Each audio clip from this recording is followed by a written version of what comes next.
Assalamualaikum, selamat datang di Guru Kartun Channel. Kali ini kita akan membahas respon terkait penolakan keluarga berencana yang dicetuskan oleh Kang Deddy Mulyadi. Jadi beliau ini sebagai Gubernur Jawa Barat akan memberikan bansos pada keluarga ekonomi bawah lah ya. Tapi dengan syarat mereka nih harus ber-KB, khususnya si bapaknya ini harus ber-KB. Nah, mendengar itu banyak pihak-pihak yang menolak gagasan tersebut. Kata-katanya kira-kira seperti ini. Negara kok ngelarang punya anak, padahal banyak anak itu banyak rezeki. Nah, ada yang seperti itu juga. Kalimat itu tuh sering banget kita dengar belakangan ini, terutama dari mereka yang kontra terhadap kebijakan Kang Deddy Mulyadi soal program KB-nya itu. Terutama yang dikaitkan dengan penerima bantuan sosial tadi ya.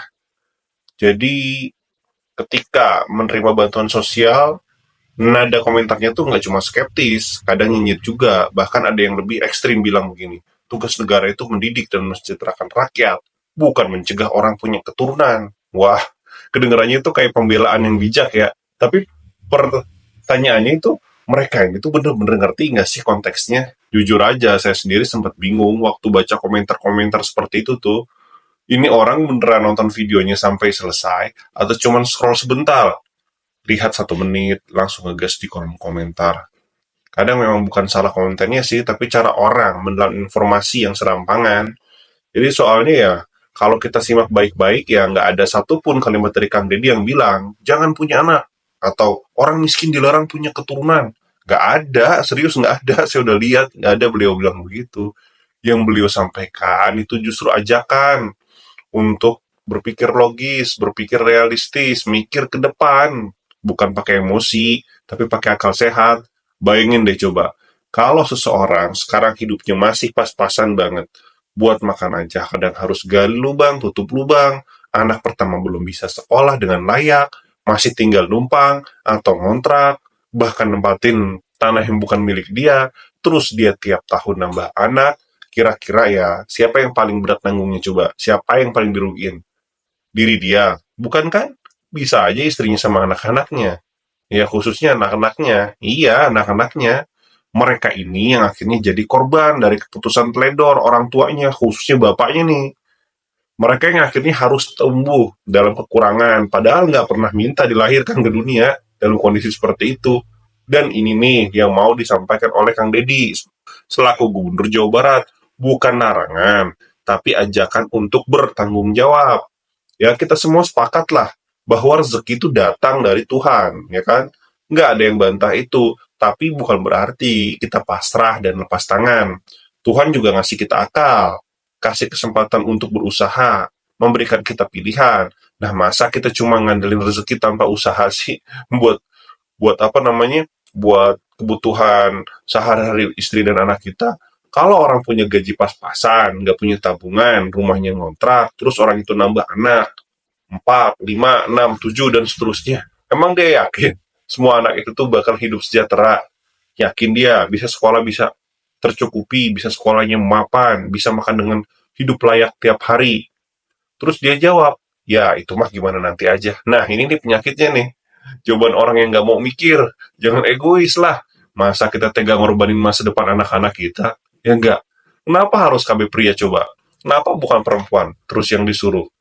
Satu hal lagi ya, yang jadi gebrakan dari Kang Deddy ini ialah solusi KB prianya. Ya, salah satu KB ya, misalnya nih ya, vasektomi itu ya, itu langsung aja banyak yang ribut.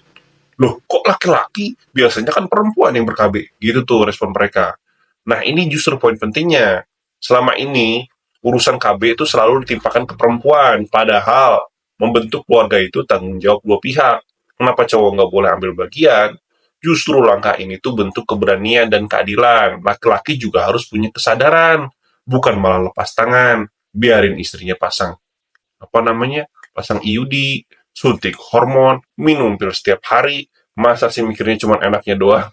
Lucunya, ada juga yang bilang itu pelanggaran HAM, dibilang seolah-olah negara maksa rakyat buat KB, padahal ya, coba dicek deh, program ini tuh sukarela, nggak ada paksaan, nggak ada denda kalau nggak ngikut, nggak ada sanksi, ini tuh edukasi, bukan pemaksaan yang dilakukan oleh Gubernur Jawa Barat cuma mengaitkan program bantuan sosial dengan komitmen untuk berpikir jangka panjang. Jadi Kang Deddy tuh bukan tipikal pemimpin yang cuma pengen populer karena ngasih bantuan. Beliau justru pengen bantuan itu tuh jadi jalan keluar, bukan alat ketergantungan. Kalau kita cuma ngasih beras, uang sembako, terus-menerus ke orang yang nggak berubah cara hidupnya, ya mereka bakal tetap gitu-gitu aja. Tapi kalau bantuan itu dikaitkan dengan edukasi, dengan tanggung jawab, dengan perencanaan hidup, itu bikin dampak jangka panjang. Karena tujuan akhirnya bukan sekedar ngasih makan hari ini, tapi ngajarin mereka tuh mancing. Ya, mereka tuh biar bisa mancing ya, agar hasil itu bisa dinikmati oleh keluarganya. Ya maksudnya biar bisa makan sendiri seumur hidup, biar mereka tuh bisa mandiri, gitu maksudnya. Jadi apa sih sebenarnya yang diinginkan oleh Kang Deddy itu? Ya simple, beliau tuh cuma pengen rakyatnya hidup lebih baik, lebih sehat, lebih cerdas, lebih mapan, punya skill, nggak cuma hidup, tapi berkembang. Nggak cuma numpang hidup, tapi mandiri dan bisa ngasih masa depan buat generasi berikutnya. Dan semua itu dimulai dari perencanaan keluarga, dari kesadaran bahwa punya anak itu bukan ajang untuk kesuburan, tapi soal tanggung jawab besar. Kemudian ada komentar yang bikin kita geleng-geleng kepala kan, ada yang komentar gini nih, kalau si prianya vasektomi, terus suatu hari dia nikah lagi sama perempuan muda yang belum punya anak, terus gimana? Masa istrinya nggak boleh punya anak? Itu kan zolim. Nah, loh, ini nih menurut saya ya, itu mikirnya itu kejauhan, tau nggak? Hidupnya masih belum stabil, masih ngandelin bantuan, masih pas-pasan, tapi udah mikir nikah lagi sama perempuan muda coba. Udah kayak sinetron aja, kayak film-film. Jadi bukannya fokus mikirin gimana ngurus anak yang sekarang, malah dia tuh udah nyusun skenario buat istri kedua. Aduh kan, prioritasnya gimana coba? Kalau emang hidup belum mapan, belum bisa ngasih yang terbaik untuk anak-anak yang sekarang, ya fokus aja dulu ke situ. Jangan sibuk mikirin istri baru, jangan sibuk mikirin hak orang lain yang belum ada, sementara kewajiban ke anak yang udah lahir aja belum bisa dipenuhin. Kita nih nggak usah bicara deh tentang teori, coba lihat realita di lapangan. Berapa banyak anak-anak yang putus sekolah karena orang tuanya nggak mampu? Berapa banyak yang gizinya kurang? Yang harus ikut kerja dari kecil buat bantu orang tua.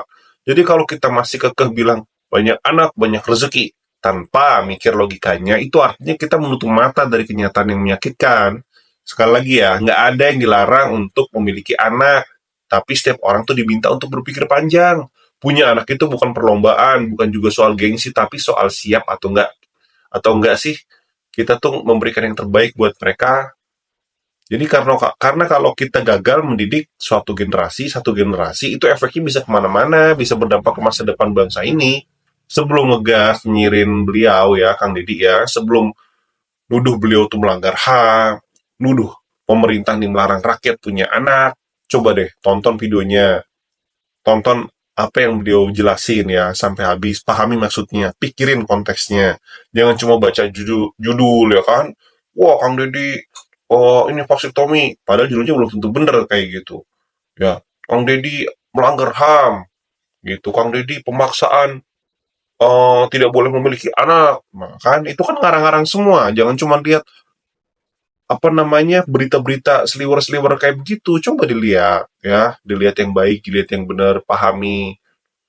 Jadi kalau terus-menerus salah paham dan menolak edukasi yang seharusnya bisa jadi bekal hidup lebih baik, ya itu malah merugikan dia sendiri kan. Kebijakan itu memang kadang nggak populer, tapi kalau niatnya buat masa depan yang lebih cerah, bukankah lebih baik kita lihat dulu, kita pelajari dulu sebelum nolaknya mentah-mentah. Dan Kang Deddy itu ngajak masyarakat tuh buat mikir realistis, jangan hidup pakai angan-angan terus. Apalagi kalau kondisinya sendiri masih jauh dari kata cukup. Jangan sampai anak-anak yang jadi korban karena orang tuanya lebih mikirin hasrat daripada tanggung jawab. Oh iya ya, buat yang nuduh Kang Deddy bertentangan dengan agama ya, karena program KB untuk laki-laki itu dianggap mereka melanggar agama. Coba mikir deh, mikir dulu. Emangnya Kang Deddy tuh pernah bilang, vasektomi itu tuh wajib buat penerima bansos? Pernah nggak? Nggak ada bro. Yang ada tuh statementnya kayak begini nih ya, kurang lebih ya. Ya beliau tuh ngeluarin kebijakan bansos, syaratnya tuh harus keluarga berencana gitu. Kalau mau dapat bantuan sosial ya ikut program KB. Dan kali ini yang digandeng itu yang harus KB itu ya bapak-bapak. Nah kenapa bapak-bapak? Karena biasanya yang ngurus KB itu perempuan terus, padahal yang buat kan juga laki-laki, betul nggak? Jadi ini tuh bentuk tanggung jawab bareng-bareng, bukan cuma nyuruh istri dong yang ber-KB gitu. Dan KB-nya beliau itu kan jangan selalu diartikan vasektomi dong. Kang Didi kan tuh bilang, kalau menurut kepercayaan seseorang, vaksektomi itu nggak cocok ya, ya udah ada alternatif lain kok, misalnya pakai kondom, gitu. Jadi ini bukan soal maksa, tapi soal kasih pilihan. Jadi kalau masih ada yang bilang nggak sesuai agama, ya tolonglah jangan diperintir-perintir seolah-olah seolah nggak ada opsi lainnya gitu loh. Yang harus dilihat tuh tujuannya, bukan teknisnya doang. Kang D itu cuma pengen keluarga-keluarga penerima bansos tuh lebih siap secara ekonomi dan mental waktunya punya anak. Gimana bisa terancana gitu loh. Persiapkan apa namanya kemapanan ekonomi, persiapkan kemapanan mental gitu. Sehingga dia pantas untuk punya anak lagi. Jangan cuma buat anak aja tapi nggak diurus. Jangan sampai ada lagi anak-anak yang harus lahir hidupnya susah, nggak sekolah, gizinya buruk, masa depannya suram, cuma karena orang tuanya nggak punya perencanaan keluarga yang baik. Lagian ya, satu hal yang banyak orang lupa, program KB itu bukan buat melarang orang punya anak, tapi buat ngatur dan ngerencanain mau punya anak dua, atau tiga, atau lebih tuh silahkan, tapi pikirin juga loh ya, bisa nggak sih ngasih makan, bisa nggak sih ngasih pendidikan, bisa nggak sih ngasih masa depan yang baik buat mereka. Jadi tolonglah ya, jangan sempit banget pikirannya. Lihat gambaran besarnya tuh. Bukan cuma ribut soal metode ini vaksektomi atau nggak vaksektomi, bukan itu. Tapi gimana caranya supaya generasi kita ke depan hidupnya tuh nggak makin susah. Ya oke lah, mungkin cukup itu dulu dari kami. Sekian ya dari saya ya, terima kasih.